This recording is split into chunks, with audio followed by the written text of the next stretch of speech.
Hi guys, welcome back to my channel. If you are new here, welcome and thank you so much for stopping by. Today, I'm gonna show you guys how to make paksiw na tulingan. Ayan, super dali po ng recipe na ito at napakasarap po. At ito po ang ating mga sangkap. Mayroon po tayong bay leaves. There you go, bay leaves. Ceiling green, garlic, ginger, onion, ground black pepper, salt, chicken bouillon, vinegar, and meron po tayong taba ng baka. Ayan, isa po yan sa magpapasarap. And then, nilinis ko na rin po ang aking tulingan. Ayan, malinis na po yan. And then, mayroon din po tayong talong at saka ampalaya. Ayan, kailangan may gulay tayo. So, there you go guys. That's all the ingredients that we're gonna use for our paksiw na tulingan. So, without any further ado, let's get into it. Ayan, ang una ko pong gagawin ay maglalagay po ako ng mga vegetables sa ilalim ng pan. Ayan, ilagay natin ang ating onion, ginger, and then yung garlic po natin. I-spread lang po natin. There you go. And then maglalagay din po tayo ng bay leaves sa ilalim. Ayan, para maging malasa. And then ilalagay na po natin ang ating beef fats. Ayan, i-even lang po natin sa ilalim. Ayan, isa to sa magpapasarap. And then, ipapatong na po natin ang ating tulingan.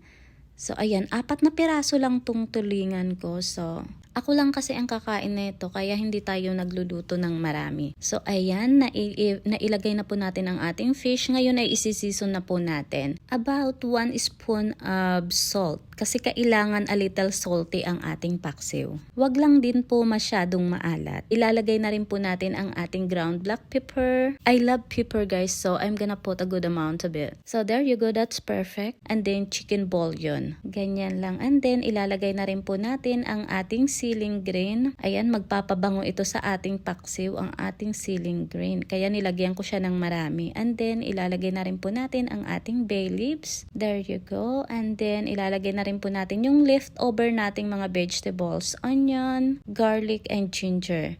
So, ipatong po natin lahat yan sa ibabaw. Para mayroon sa ilalim, mayroon sa ibabaw. Para malasa talaga ang ating paksiw. Ayan. So, there you go. Nailagay na natin ang ating vegetables. Spread lang po natin evenly. So, ayan. And then, ilalagay na rin po natin ang ating garlic. I-spread lang po natin evenly. And then, maglalagay na po tayo ng vinegar. So, vinegar po lahat ang ilalagay ko. Hindi ako maglalagay ng water. Ayan. Kailangan madaming vinegar. About 3 cups of vinegar. So there you go, that's perfect. Now we gonna start cooking our paksiw guys. I'm gonna turn it on into medium high heat and then, so takpan po muna natin and then lulutuin po natin ito ng mga 1 hour and a half. So let's get back into it. After an hour, i-check po natin. Here we go guys, after 1 hour and 20 minutes, ayan, check po natin. Luto na po ang ating paksiw ngayon ay ilalagay na po natin ang ating vegetables.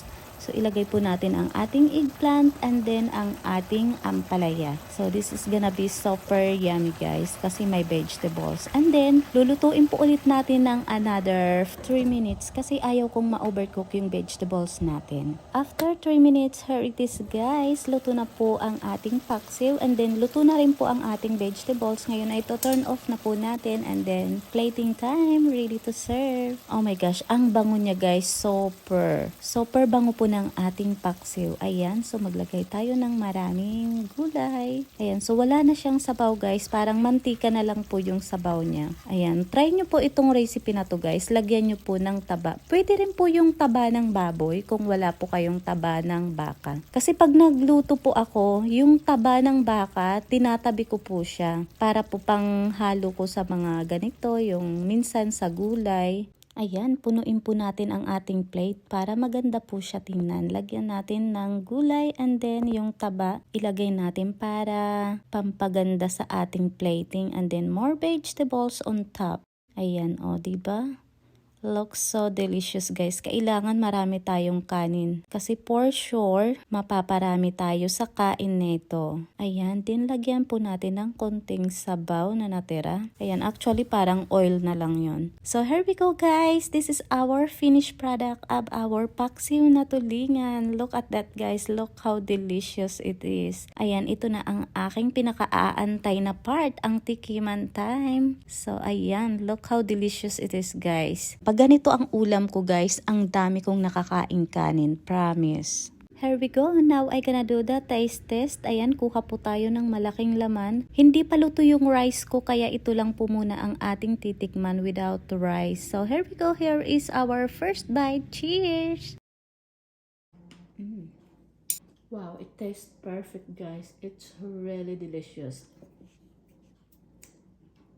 Yeah, we achieve again our another quick and easy recipe. Look at the fats guys. Beef fat. That's what make our paksiw more delicious. Because we put fats, beef fats in it. Okay guys, I'm gonna end this video now. Thank you so much guys for watching and I hope to see you guys in the next one. If you are new to my channel, please don't forget to like and subscribe and click that bell button so you will be notified every time I have a new upload. Thank you so much. Bye for now.